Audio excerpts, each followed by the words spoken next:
So are you thinking that the dogs will go in there and won't find anything? I know for 100% they won't find anything. The search for Lilly and Jack Sullivan has taken a dramatic turn as new updates from investigators raise serious questions about what truly happened on the day they disappeared. For months, the woods surrounding Landown Station have been the center of every search effort. Drones, volunteers, trained dogs, and ground teams combing the same areas again and again. Yet despite the scale of the operation, not a single confirmed trace of the children has ever been found. This lack of evidence has now led many to reconsider whether the forest was ever the right location to focus on.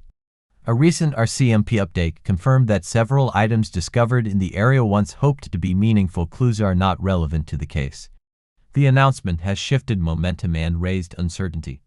If these items do not belong to the children, then what does that mean for the original assumptions? And why has the forest, searched repeatedly, offered nothing at all? Adding to the confusion are conflicting details in the early timeline and a growing number of questions surrounding statements made by people close to the situation. One of the most discussed comments comes from Daniel Martel, who said with confidence, "I know 100% they won't find anything." His words have fueled speculation and caused many to wonder whether the children ever entered the woods in the first place. The absence of physical evidence only strengthens that possibility. Today, we revisit the timeline, the environment, and the newest official information to understand why investigators and the community are reconsidering everything they thought they knew. Was the focus on the forest a critical mistake? Were Lilly and Jack somewhere else all along? This analysis explores the clues, the contradictions, and the important questions now driving the case in a new direction, one that may reshape the entire search for answers. From the earliest days of the investigation, search teams were directed toward the wooded areas surrounding Landown Station. The assumption was that Lilly and Jack had wandered into the forest shortly before they were reported missing. This belief shaped every major effort, guiding ground teams, drones, and canine units into the same vast sections of terrain in hopes of uncovering even the smallest trace. However, after months of repeated sweeps, no confirmed evidence has ever emerged from those searches. Not a single verified footprint, fabric fragment, or item belonging to the children has been found. Search leaders noted that despite the density of the woods, it is unusual for an area to yield absolutely nothing. Even in challenging environments, missing person searches typically locate at least minor indicators. The absence of clues became more concerning when RCMP reviewed several objects discovered by volunteers and teams. These items were initially thought to offer promise, potentially pointing toward movement, direction, or proximity. But investigators later announced that none of the items were related to the disappearance. This update eliminated what little hope the forest theory had left, pushing attention back to the timeline. The RCMP's confirmation that the items were irrelevant caused many to question whether the initial assumptions were accurate. For months, analysts and community members believed that evidence simply had not been found yet. But the formal ruling out of these objects changed the conversation. Instead of waiting for new clues, people began asking whether the children were ever in the woods at all. Timeline inconsistencies also support this growing doubt. Early accounts were unclear about the exact moment the children were last seen and in which direction they were heading. Conflicting statements have made it difficult to pinpoint whether the forest was a logical or likely destination. Without a solid timestamp or clear witness confirmation, the idea that the children walked into the forest becomes increasingly uncertain. Search experts emphasize that even young children tend to leave behind physical signs when moving through natural terrain: broken branches, shoe impressions, or fabric caught on bark. None of these indicators were present despite large, repeated searches by trained professionals. The lack of scent trails detected by canine units only deepened concerns about whether the children were ever there. Adding to the confusion, the speed of the initial search response suggests that the children had limited time to travel a significant distance. Searches began combing the area soon after the disappearance was reported, greatly reducing the likelihood that Lilly and Jack could have moved deep into the woods before teams arrived.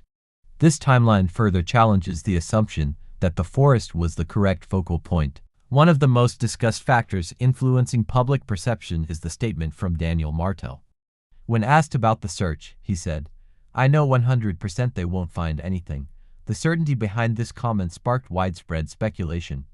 Some believe he was expressing frustration, while others interpret it as referring to information not publicly known. Regardless, the remark intensified doubts about the forest theory. Community members who have followed the case closely point out that Daniel's comment aligns strangely well with the continued lack of results.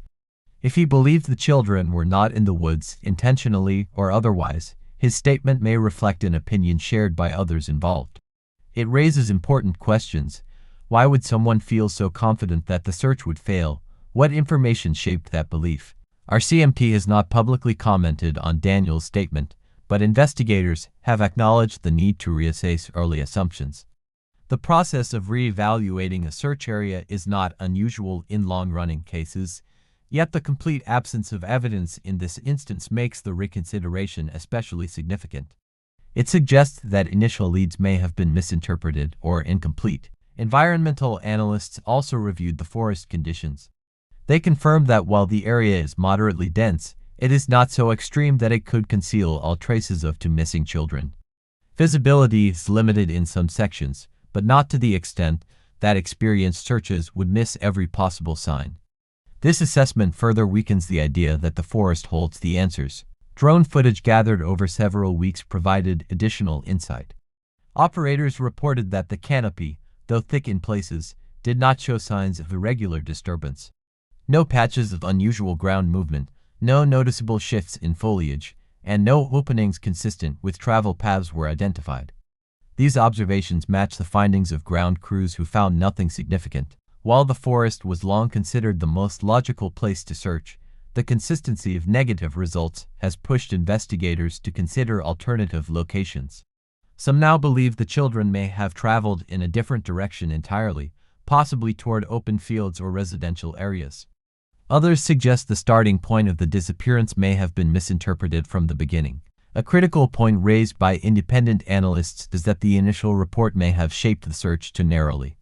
When first responders hear that children might be in the woods, the search immediately prioritizes that environment. However, if the initial assumption was flawed, the entire effort may have been centered on the wrong area.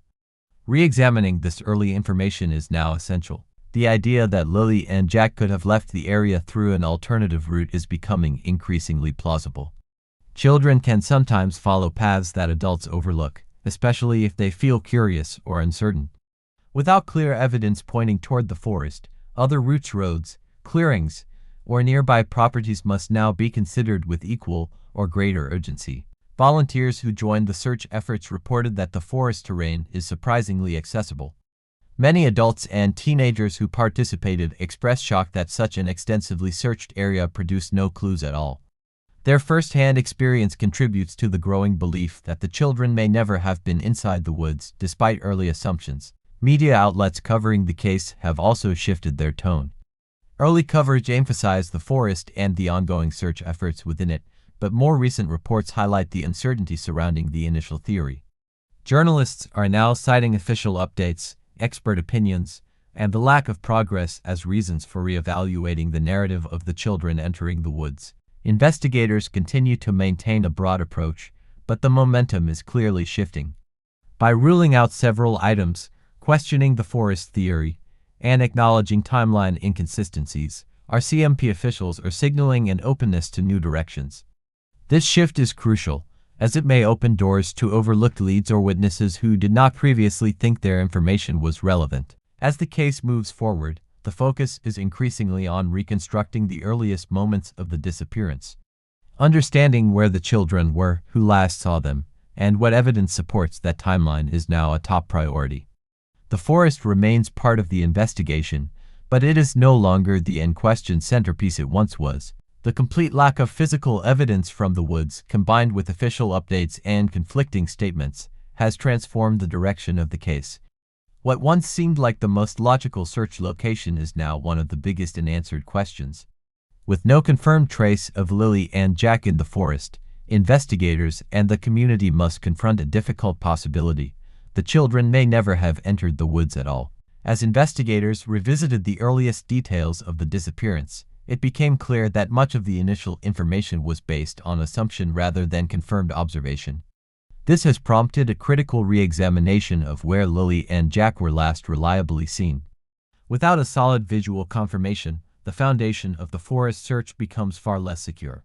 One of the most significant gaps in the timeline is the brief window between when the children were reportedly last seen and when the search officially began. That short span of time has been the subject of intense scrutiny. If the children could not have traveled far, then the lack of clues in the nearby woods becomes even more surprising and difficult to explain. Experts note that missing person searches often rely heavily on the first verified point of contact. If that point is incorrect or based on uncertain testimony, the entire direction of the search can be thrown off. In this case, the unclear timeline has created a chain reaction, making the original forest-focused strategy appear increasingly questionable. Search teams confirmed that the conditions on the day of the disappearance were favorable for tracking, meaning footprints, impressions, or movement through grass should have been identifiable. Yet nothing of that sort was found. This absence has strengthened the argument that the children may not have entered the wooded terrain at all. Canine handlers also expressed concern about the search results. While scent trails can sometimes be disrupted by weather, time, or environmental factors, the complete lack of any response from trained dogs raised doubts. Even a faint or partial trail might be expected, but repeated sweeps produced no indicators of presence. These findings prompted investigators to consider whether the children might have moved along a different path, one that had not received the same level of scrutiny. Some analysts suggest a route toward open fields or neighboring properties may have been overlooked in the earliest hours, simply because the forest seemed like the obvious direction. The decision to prioritize the forest was influenced by reports that the children occasionally played around its edges. However, near the woods does not necessarily mean they entered it. Without verified direction of travel, basing a large-scale search solely on this assumption is now viewed as a potential misstep. Some observers have pointed out that young children often follow pathways or open areas instead of dense terrain, especially if they are frightened or unsure. This behavioral insight challenges the idea that Lilly and Jack would willingly enter the deeper forest without leaving any trace or sign of hesitation along the way. The discovery that multiple possible items were unrelated to the case added more weight to this new line of thinking.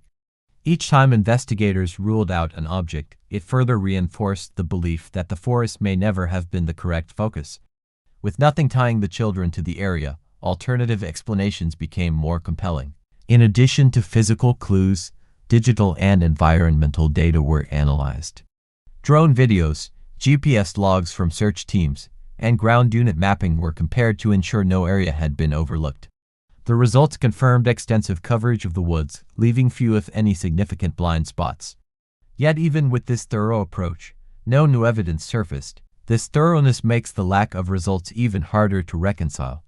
Search professionals have noted that in most cases involving missing children, at least partial evidence such as disturbed soil, a dropped item, or clothing is eventually found. The fact that none of these indicators emerged is considered highly unusual. Investigators also reviewed audio logs, video footage, and any available environmental recordings from the surrounding areas. None of the material provided insight into the children's movement or direction. The silence across all data sources reinforced the growing belief that the initial assumption about the woods may have been entirely incorrect. Community members who participated in the search voiced their own doubts as well. Many recalled how efficiently the terrain was covered day after day. They described the forest as open enough that searches could navigate without difficulty, making the possibility of missing crucial evidence less likely. As these observations accumulated, investigators began exploring the idea that the children may have left the immediate area far earlier than originally believed. If they traveled along a different route, or if someone assisted their movement, the forest would naturally yield no evidence because none existed there to begin with. One theory suggests the children might have traveled along a road or path that offered easier navigation. If this occurred, early search teams focusing heavily on the woods may have overlooked subtle signs along paved or semi-cleared areas. These routes are now being reconsidered as part of the ongoing investigation. Another possibility discussed by analysts is that the disappearance may have involved more variables than initially understood. This could include misunderstandings about the children's location before they went missing, or assumptions made under stress by those reporting the situation. Any such misunderstanding could have shifted the search toward the wrong environment. Investigators emphasize that re-evaluating the direction of a search is not a sign of failure, but a natural part of complex cases. As new information comes forward, whether official updates, behavioral insights, or community input, the search strategy must adapt. In this case, the evidence points strongly toward expanding focus beyond the wooded area. The possibility that the starting point was incorrect is now being taken seriously. Without verified direction of travel, the assumption of a forest entry may have been premature. Analysts argue that a broader reconstruction of the timeline is crucial, including reviewing witness statements and rechecking locations previously considered low priority. At this stage, the forest is no longer seen as the primary lead. Instead, investigators are concentrating on clarifying the earliest moments of the disappearance and determining where the children realistically could have gone. These efforts are expected to guide the next phase of the investigation and potentially open new avenues previously unexplored. While the forest remains part of the broader search area, its role in the case is now viewed through a different lens. The ongoing absence of evidence there, coupled with timeline uncertainties and behavioral factors, has reshaped the understanding of the case.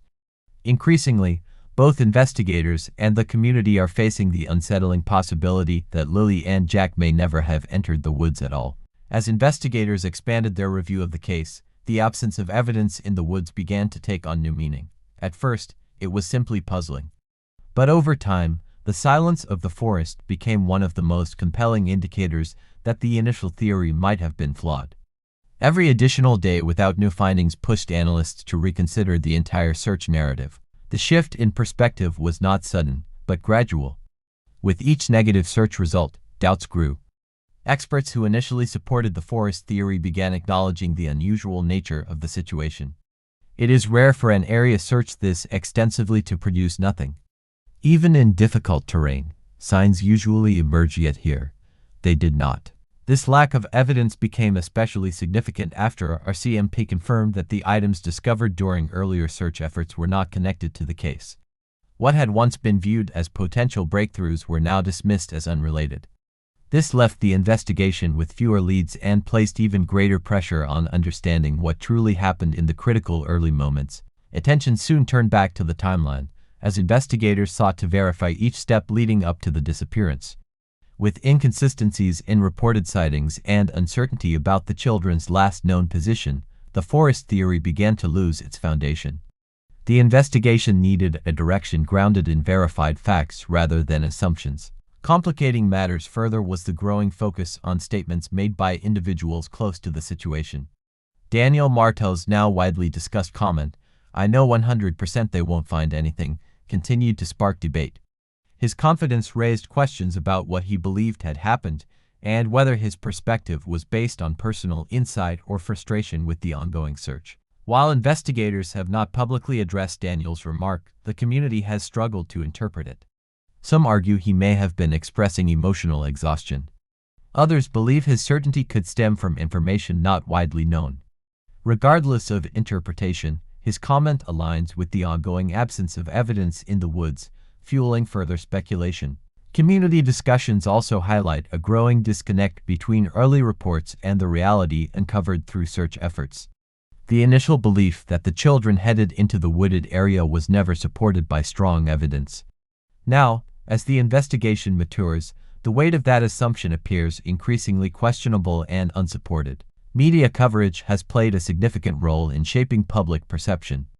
Early headlines emphasized the forest and the large-scale search within it. But as updates emerged, news outlets began shifting focus toward the deeper uncertainties surrounding the case. The tone moved from hopeful search updates to cautious analysis about inconsistencies and missing details. This shift influenced public sentiment. Many who once believed the forest search would yield answers now question whether valuable time may have been lost pursuing an incorrect assumption. Community members have expressed frustration, not at searches themselves, but at the lack of clear direction guiding the massive effort. Experts analyzing the case emphasize that incorrect assumptions in the initial hours can influence the entire trajectory of an investigation. If the original belief that the children went into the woods was based on unclear or inaccurate information, the search may have been unintentionally misdirected from the very beginning. Behavioral specialists also weighed in, noting that children of Lilly and Jack's age typically follow predictable patterns. Dense forested areas are not always appealing or intuitive routes for young children. Paths, open roads, or familiar landmarks are more likely choices. This raises questions about whether the forest was ever a logical direction for them to travel. Investigators revisiting the environment confirmed that the area surrounding the forest contains several alternative pathways, open fields, side routes, and access points that may have been overlooked in early stages. These areas, though less emphasized initially, are now being reconsidered as potentially significant to the case. The possibility that the children traveled along an easier path is gaining traction. If they did, it would explain the complete lack of evidence within the forest. Such a scenario also suggests that early information guiding the search may have been incomplete or misinterpreted under stress, a common challenge in urgent missing person situations. Technological analysis further supports this new perspective. Drone operators reported no visual indicators of movement through dense terrain. Thermal scans conducted during early searches also yielded no promising results. Combined with ground search data, the technological findings reinforce the notion that the forest may not have been the primary location of interest. Investigators stress that the goal is not to assign blame but to refine the search strategy based on emerging facts. As new information surfaces, whether from official updates, community observations, or analytical reviews, the investigation must adapt. The lack of forest evidence is now too significant to ignore. As the investigation evolves, attention is shifting toward reconstructing the earliest timeline with greater precision. Determining the children's exact last known position is crucial. Without clarity in this area, the search risks continuing in directions that may not reflect the reality of the disappearance. The community remains engaged, with many volunteers prepared to support future search efforts wherever they may lead. Their dedication reflects the widespread impact the case has had and the collective desire to find answers. However, there is a growing hope that future searches will be informed by a more accurate understanding of the children's likely movements. Investigators have also begun reaching out again to individuals who may have seen or heard something on the day of the disappearance.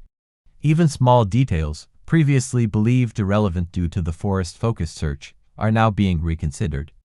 This renewed outreach highlights the shift toward broader possibilities. The uncertainty surrounding the forest's role in the disappearance underscores just how complex the case has become.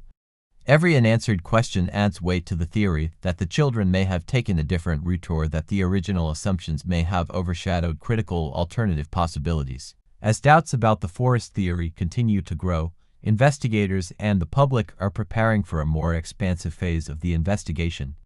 The complete absence of evidence within the woods, combined with conflicting details and key statements, has reshaped the understanding of the case.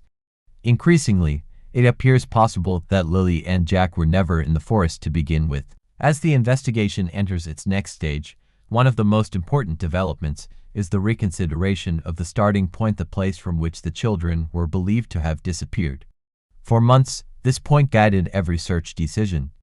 Now, with evidence suggesting the forest may not be involved, investigators are forced to revisit earlier assumptions with greater scrutiny. A central question now being explored is whether the initial understanding of the children's location was influenced by stress, confusion, or miscommunication during the early response.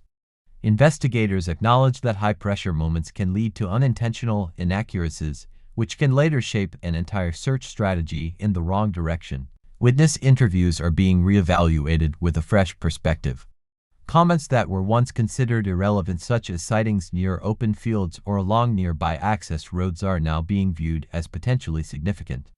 Investigators understand that even small observations can reshape the trajectory of a case when the original theory loses its foundation. Search coordinators have also noted that the area surrounding the forest contains multiple routes that may not have received equal attention in the early stages.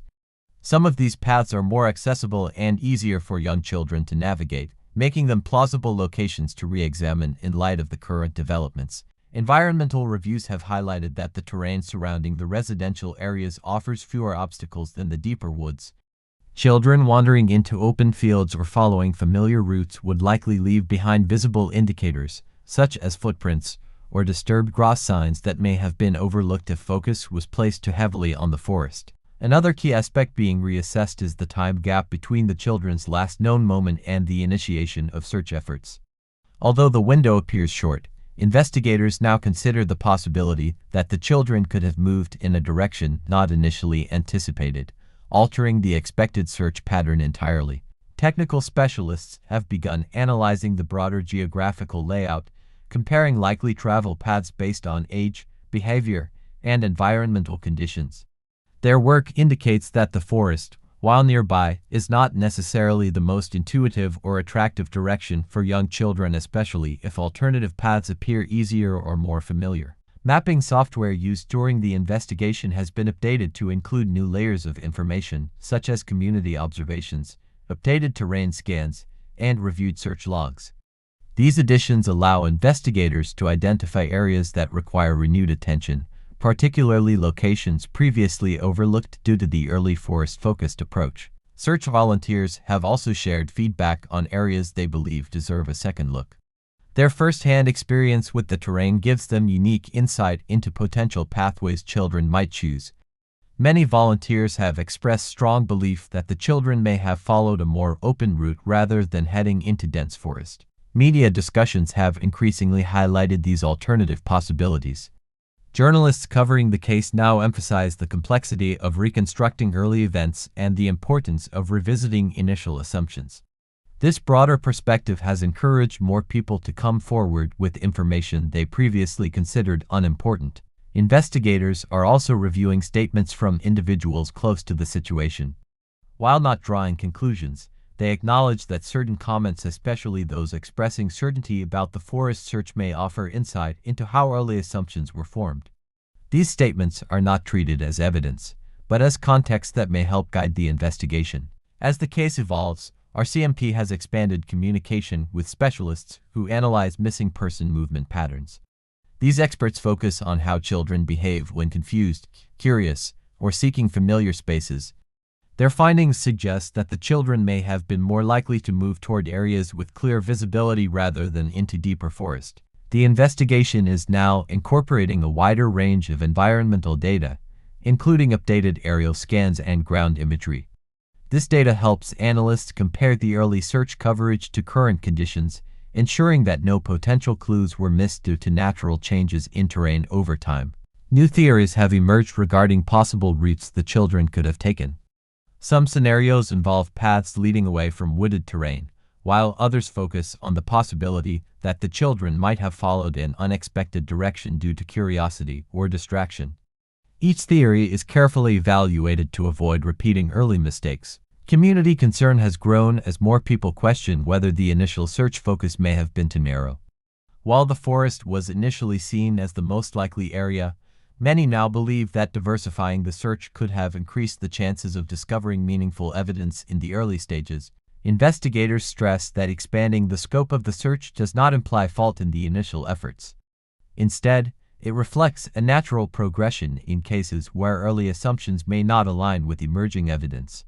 Search teams remain committed to exploring every possibility, guided by updated analysis and collaboration. As interviews continue, RCMP encourages individuals to share any detail they remember, no matter how small. A witness who previously believed their observation was irrelevant may now hold a key piece of information. This approach acknowledges how interconnected early assumptions and later discoveries can be. Specialists in child behavior continue to support the investigation by offering insights into how young children respond to unfamiliar or stressful moments. Their analysis suggests that the children may have gravitated toward areas that felt open or safe, rather than dense wooded terrain. This perspective reinforces alternative theories. The reconsideration of early assumptions has brought renewed energy to the investigation. By exploring broader routes, interviewing additional witnesses, and evaluating overlooked areas, investigators hope to uncover new leads that may have been hidden beneath outdated theories or limited initial information. With the forest theory increasingly viewed as uncertain, the case has entered a stage defined by expanded possibilities and re-examined details. Investigators, specialists, and the community now recognize that answers may lie outside previously searched terrain. The search continues with new direction, renewed focus, and determination to uncover the truth about where Lilly and Jack may have gone. As investigators continue expanding their perspective, The possibility that the children were never in the woods has shifted from a distant theory to a central point of discussion. What once felt unlikely is now supported by nearly every new piece of information, or more accurately, the complete absence of it within the forested area. This absence has become its own form of evidence. Analysts highlight that cases involving young children rarely produce such a gap between expectation and discovery. When children enter natural terrain, even briefly, some type of physical indication typically emerges. Without these signs, the concept that the forest was not part of their path becomes increasingly plausible and deserving of deeper investigation. The community watching the case unfold has begun voicing this shift openly. Many who initially believed the woods would eventually reveal clues now express frustration at the lack of progress. This frustration has transformed into a broader understanding that the search may need to look beyond familiar assumptions and explore overlooked areas with fresh urgency. Local volunteers who participated in multiple search efforts recall how thoroughly the woods were covered. They describe teams moving in tight grid formations, rechecking sections, and reviewing mapped areas with precision. Their recollections reinforce the idea that nothing was missed due to error, nothing was there to be found. As more people revisit early details, the inconsistencies in initial reports stand out. What was once taken at face value is now being scrutinized. The indication that the children went toward the woods appears less solid than originally believed, and many now suspect that this assumption may have overshadowed alternative paths. Behavioral specialists continue to underscore that young children often gravitate toward open, well-lit areas rather than dense terrain. Their insights add weight to the revised theory that the children may have followed a path that felt safer or more familiar, leading them away from wooded areas entirely. This aligns with common patterns observed in similar cases. Investigators examining environmental data have reaffirmed that the forest terrain, though manageable, still presents enough obstacles that visible signs of movement would typically emerge. Without these indicators, the possibility grows that the children never set foot inside the deeper sections of the woods in the first place. The impact of Daniel Martel's statement remains part of ongoing community debate. His confidence that search teams won't find anything continues to draw attention. While not treated as evidence, the remark resonates with the emerging pattern of empty results and contributes to broader discussions about the true direction of the investigation. Many community members have suggested that emotional stress or instinct may have influenced Daniel's statement. Others believe it reflects growing skepticism among those close to the case. Regardless of its origin, the remark has inadvertently aligned with the evolving investigative direction, reinforcing doubts about the forest theory. As more evidence points away from the woods, investigators are focusing on reconstructing the earliest timeline with greater accuracy. This includes analyzing potential paths the children may have followed before the search began, particularly those that lead toward more open or populated areas rather than deeper terrain. Geographical specialists have highlighted several alternative routes that late-stage search teams have only recently begun revisiting. These paths vary in visibility and accessibility, but many offer fewer obstacles than the forest, making them more realistic for children of Lilly and Jack's age to follow. Community members who live near the area have also provided new details about commonplace spaces, shortcuts, and familiar walking paths that children often use. These locations were not prioritized in the early search due to the strong focus on the forest. Investigators now consider them essential areas for renewed attention. As part of the revised search strategy, investigators have expanded outreach efforts, encouraging individuals who may have seen or heard something on the day of the disappearance to share their observations again. This process acknowledges that some witnesses may have dismissed details because they did not align with the forest narrative at the time. Search specialists reviewing the case note that reactions in the early hours can significantly shape an investigation. If the initial assumption was incorrect, even unintentionally, the search may have become too narrow. Now, with mounting doubts about the forest, widening the scope becomes not just reasonable but necessary. Drone operators have shared additional observations from early footage, noting that clearings and side routes showed no signs of disturbance at the time. Interestingly, these open paths may offer important clues. If the children traveled along one, the absence of evidence in the forest becomes far more understandable. Investigators are also reviewing communication logs to identify whether any small leads were overlooked due to the rapid shift toward the forest search in the early hours. Reassessing these logs may reveal previously unnoticed inconsistencies or comments that could support alternative theories about the children's direction of travel. As theories evolve, the community remains hopeful yet cautious. Many recognize that expanding the investigation beyond the woods does not guarantee immediate answers, but it represents a necessary resetting of the search based on the clearest pattern available: the lack of forest evidence. Analysts following the case emphasize that the investigation's new direction reflects the reality that long-term cases often require revisiting early assumptions. The goal is not to invalidate past efforts, but to ensure that every possibility is considered, especially those that may have been overshadowed in the urgency of the first response. With fresh attention on alternative paths and new potential areas of interest, investigators are hopeful that the shift may yield leads previously missed. The community remains engaged, motivated by the belief that looking beyond the forest may finally move the case toward meaningful progress. As the search continues in a broader, more comprehensive direction, the central question becomes increasingly clear. If the children were never in the woods, where did they go? With no evidence supporting the forest theory, investigators now face the critical challenge of uncovering the true path. Lilly and Jack may have taken one that could reshape the entire understanding of this case. As the investigation progresses, the focus has shifted into what many describe as a transition phase, one where assumptions are replaced with careful reevaluation. With the forest theory offering no physical support, investigators are now piecing together a fuller picture of the surrounding environment, aiming to identify overlooked patterns that may provide long-awaited clarity. This new phase involves combining environmental data, early witness comments, and updated behavioral analysis. By layering these elements together, investigators hope to narrow down more realistic paths the children could have taken. This comprehensive approach marks a significant departure from the earlier forest-centered strategy. One of the priorities in this stage is to determine whether the children may have moved toward more accessible points, areas with visibility, familiar surroundings, or routes that naturally guide movement. These possibilities were not prioritized initially but have now become essential components of the evolving investigative direction. Search teams are now revisiting segments of terrain outside the forest boundary, focusing on open ground, pathways, and transition zones where movement would have been easier for young children. These areas may contain subtle signs that went unnoticed earlier due to the overwhelming emphasis on wooded terrain. Investigators have also expanded communication efforts with nearby residents. Even minor details such as unusual activity, sounds, or glimpses of movement are being reevaluated. This renewed outreach acknowledges that insights dismissed earlier may now align with the revised investigative focus.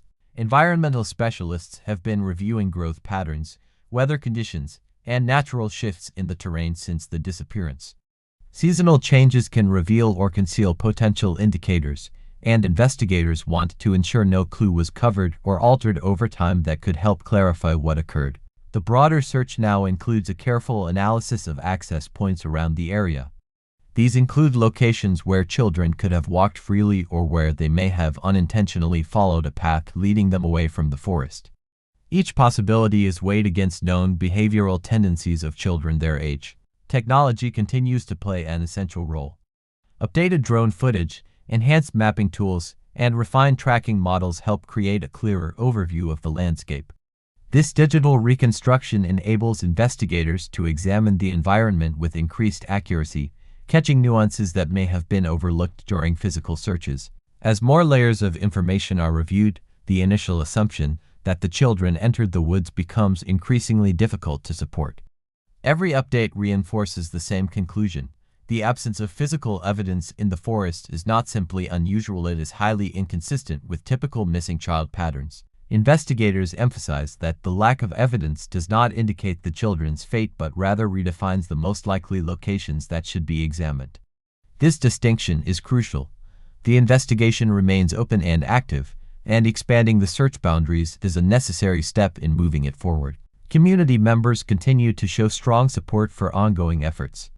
Many have expressed hope that searching beyond the forest will finally uncover meaningful information. Their persistence and willingness to engage provide valuable encouragement as investigators reshape their understanding of the case. Specialists in child psychology remind investigators that young children often make choices based on comfort, curiosity, and familiarity. These insights provide context for alternative routes the children may have followed. Understanding such tendencies helps refine the search to areas more consistent with natural child behavior.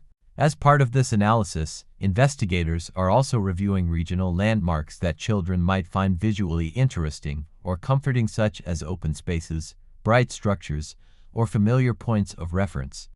These areas could hold clues and are now considered central to the revised search strategy.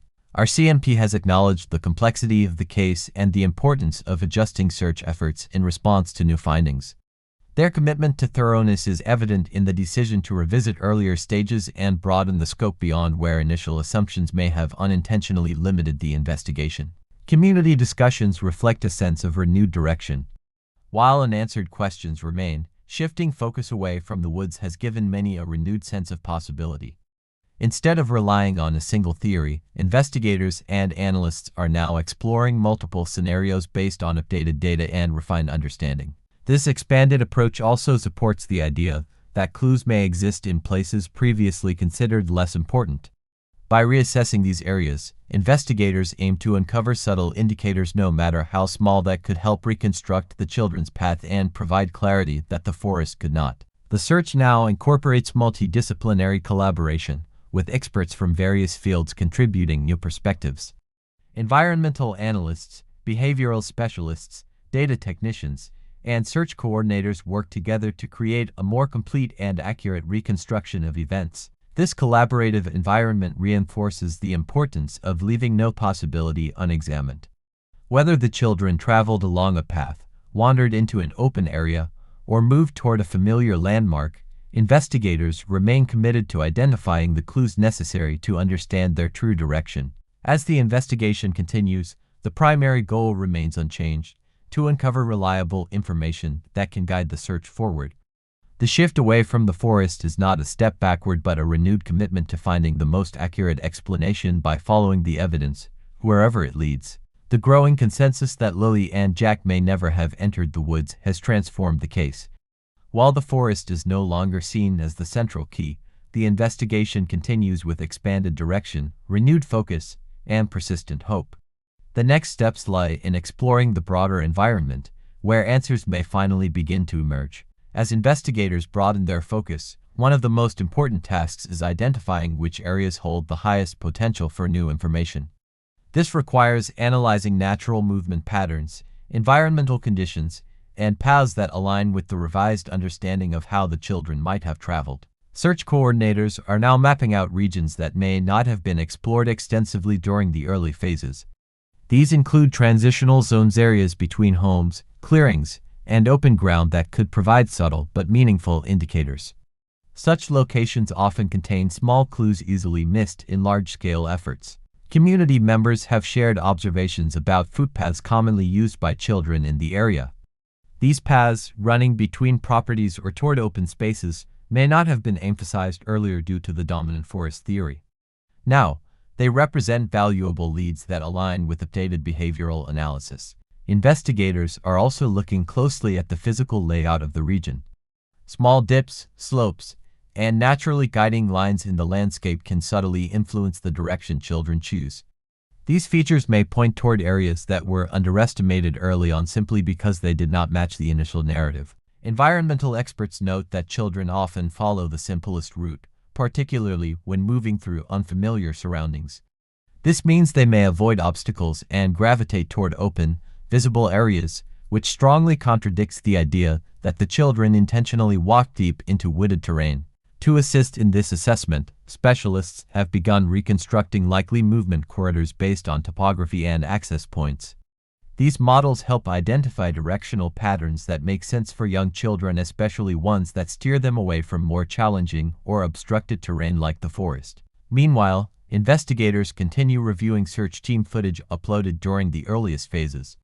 These videos, taken by drones and body-mounted cameras, may reveal overlooked detailed shifts in grass, disturbed soil, or small impressions offering potential clues about movement outside the wooded area. Local residents have expressed support for the updated investigative approach. Many feel reassured that new perspectives are being applied, recognizing that assumptions formed under stress may have unintentionally limited the initial direction of the search. This renewed focus brings cautious optimism. Family, friends, and community volunteers say they welcome the shift, noting that broadening the search increases the likelihood of identifying meaningful clues. Their hope is that the new focus will highlight areas that were overshadowed by the early concentration on the woods. Psychological analysts working with investigators emphasize that children's choices are often instinctive rather than calculated. A child may follow a visually interesting object, a sound, or a familiar landmark. These natural impulses can lead them in unexpected directions, often away from dense or intimidating environments like forests. Recognizing these tendencies has helped refine the search radius. Instead of centering on the forest, investigators now evaluate which areas might have seemed inviting or familiar to the children. This shift allows search teams to prioritize locations based on human behavior rather than initial assumptions. Mapping tools used throughout the investigation have been updated to include new data points.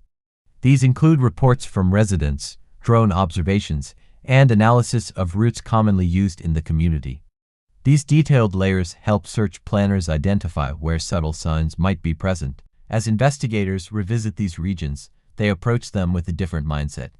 Instead of looking for clues consistent with forest movement, they now consider indicators typical of open ground travel, flattened grass, minor shifts in soil, or objects that may have been unintentionally displaced. Search coordinators acknowledge that these areas may have initially received minimal attention due to the urgency of the first response.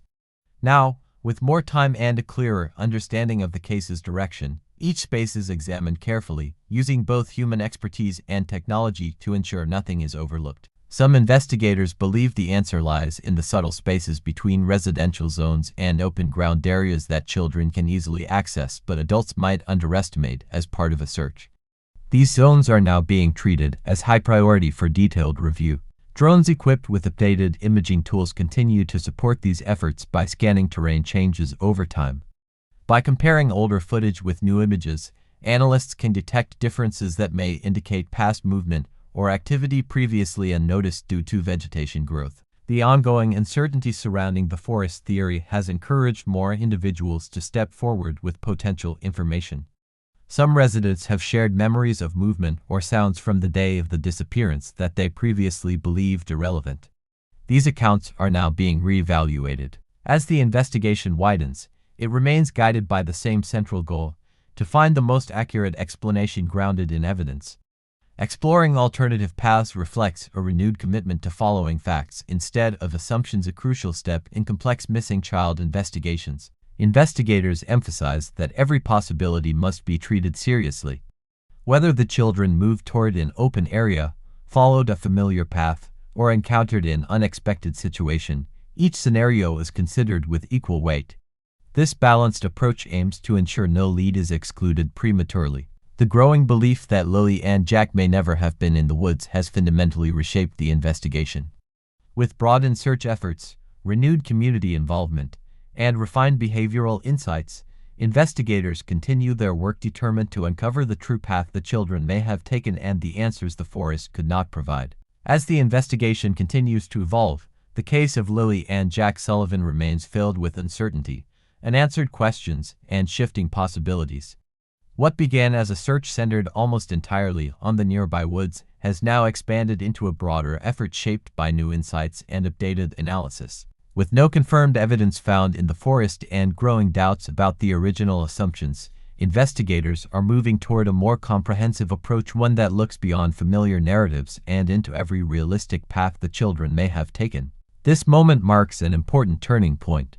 By revisiting early details, exploring alternative routes, and reassessing overlooked areas, investigators are demonstrating a commitment to understanding the full picture.